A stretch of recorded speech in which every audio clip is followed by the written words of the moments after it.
A family rented my 2013 Seneca Super C for a quick weekend getaway. Unfortunately, on their way back, there was a mechanical failure and the vehicle broke down on the side of the road. So rather than immediately calling a tow truck or a mobile mechanic, I decided to pack up my tools and head to the location of the breakdown to see if I could repair the RV and get it back on the road. All right, so today, here's the situation. We've got had a renter basically have a breakdown on the side of the road.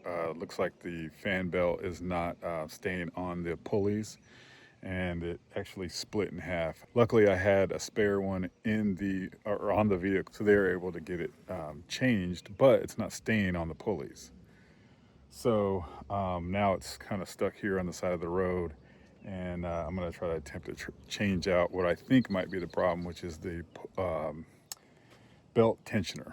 So this is the issue. The belt is coming off of the pulley here. Could be that this tensioner is bad down here. I changed that at 70,000 miles and it's now at 140,000 miles, so that could potentially be the issue. So this thing has got a little bit of play in it. You can see there. So I'm thinking the bearings inside might be bad, so this thing might be the issue. But I'm going to change this tensioner out, and then this is a new belt, so we'll see if this works. So I picked up this tensioner I got from a local Freightliner dealer, and I'm about 2 hours away from my house, so I had to pick it up and bring it with me. I ended up using a half-inch breaker bar so that I could release the tension from the tensioner and then remove the belt from the pulleys. I don't know why, but it always happens this way. It happened to be the hottest day of the year. So every car and semi-truck was passing at what seemed to be like Mach 10 speed. So it was a little tough to concentrate on the task, but I ended up getting the belt off and then used a 13 millimeter socket to loosen the bolt from the tensioner and pulled it off as well.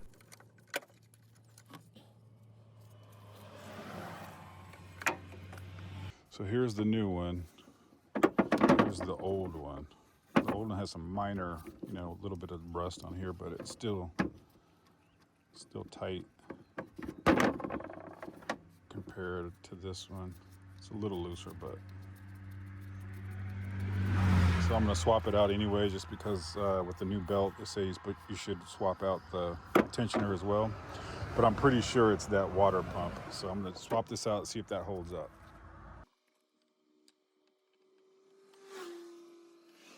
So once I got the tensioner installed and then tightened down, then I just basically put the belt back on and looped it around.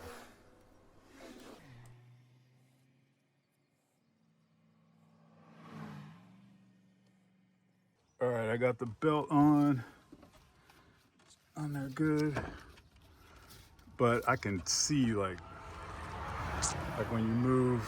So like, watch this right here.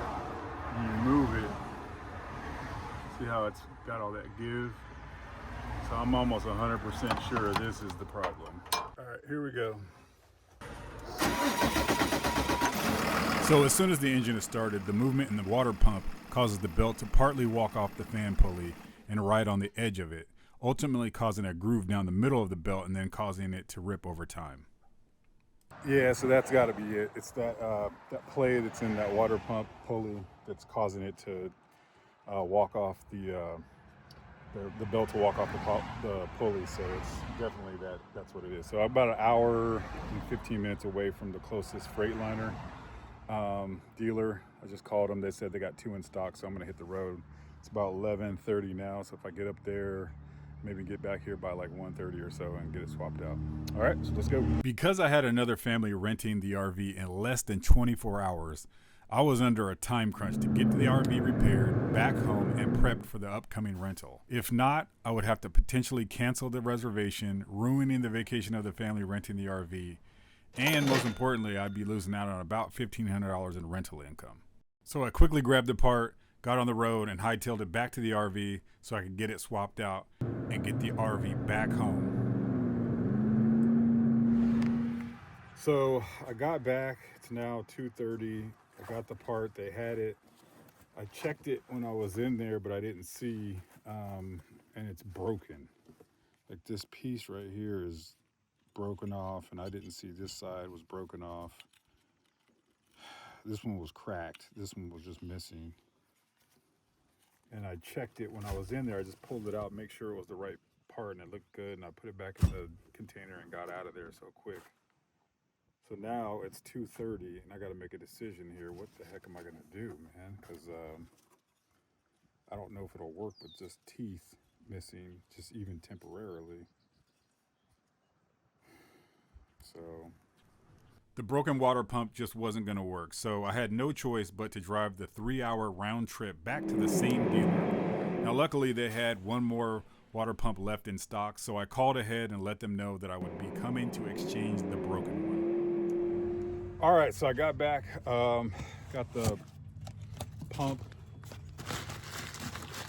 This one looks good. I checked it, double checked it before I left, and everything's okay.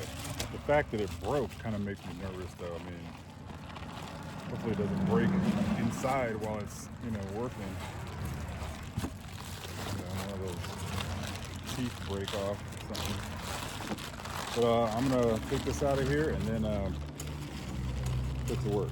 So this is the new one. It's got all the teeth intact.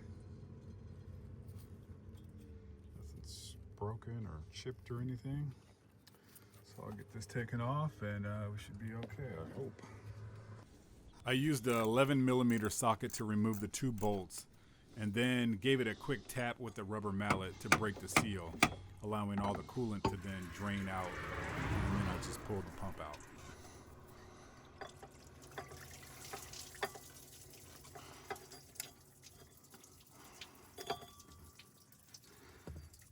All right, here's the new one, and then here's the old one.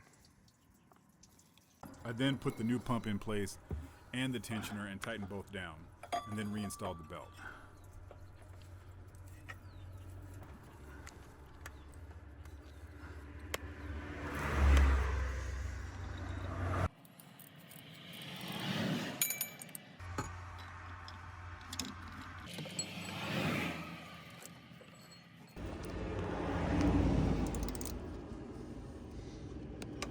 This should be it.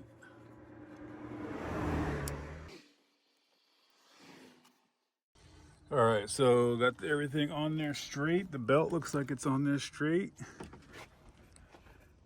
All right, now I gotta get this coolant filled back up that I spilled out everywhere. So this is from the dealer. I got the 50-50 mix, so it says it's 9 gallons total capacity, so I'm gonna fill it up now.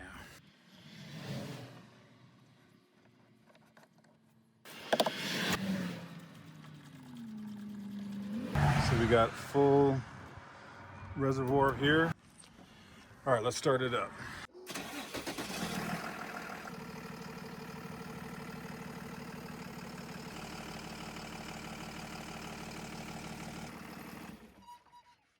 Looks like the belt's working. Water pump was holding tight. Belt didn't come off the pulleys at all. So hopefully that'll work. I'll watch it, monitor on the way back. I got a 2-hour drive back to the house. So after a long day and really some unexpected challenges, I was able to successfully get the RV back home. The next day I just got up early in the morning and got it cleaned and prepped for the rental. And the family picked up the RV on time and without any issue. So they got to enjoy their vacation, and I got to save a potential bad review and, most importantly, a loss in rental income. And for a $58 part, $110 in gas, and of course my time, I'd say that's better than the alternative. So hopefully you got some value out of this video in some way. If you did, click the like button and consider subscribing to the channel for more RV fixes and rental business related content. So that's it. We'll see you on the next one. Take care.